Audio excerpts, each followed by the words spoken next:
Lundi 18 novembre, Harry Habitant était invité au micro de Thomas Soto, sur RTL. Le comédien a affirmé que ce n'était pas lui qui se cachait derrière le costume du monstre dans Masked Singer, vendredi 8 novembre dernier, sur TF1.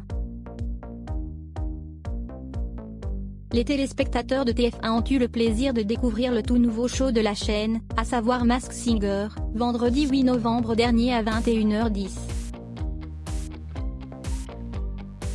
Et le moins que l'on puisse dire, c'est que le show de TF1 peut se targuer d'avoir réalisé un réel démarrage en force, avec 6,6 millions de téléspectateurs, soit 32,5% de part de marché, comme le révèle Médiamétrie.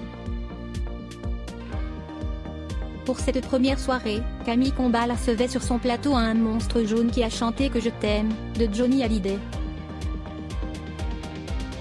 Mais qui peut bien se cacher derrière cet impressionnant costume jaune?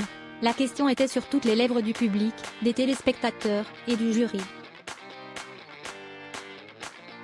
Lundi 18 novembre, Harry Habitant était invité au micro de Thomas Soto, sur RTL.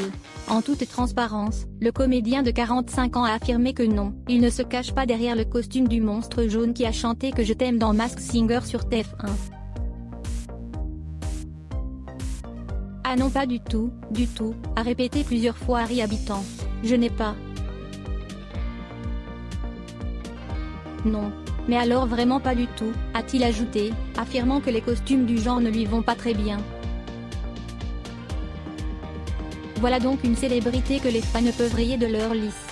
Mais alors qui se cache derrière le monstre? On connaît déjà pas mal d'indices quant à la personnalité qui se cache derrière le monstre. Comme Téléstar vous l'expliquait, on opterait pour Patrick Sébastien. Les indices annoncés coïncident avec l'ancien présentateur de France 2. Et pour cause, il a fréquenté des gens haut placés et a pu se rendre à Bercy et à l'Élysée.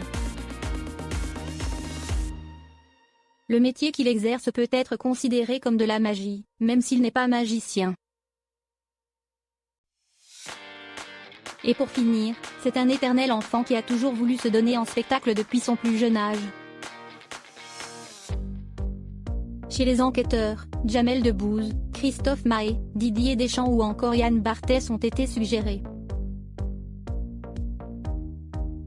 Sur les réseaux sociaux, les téléspectateurs ont également pensé à Vincent Lagaffe,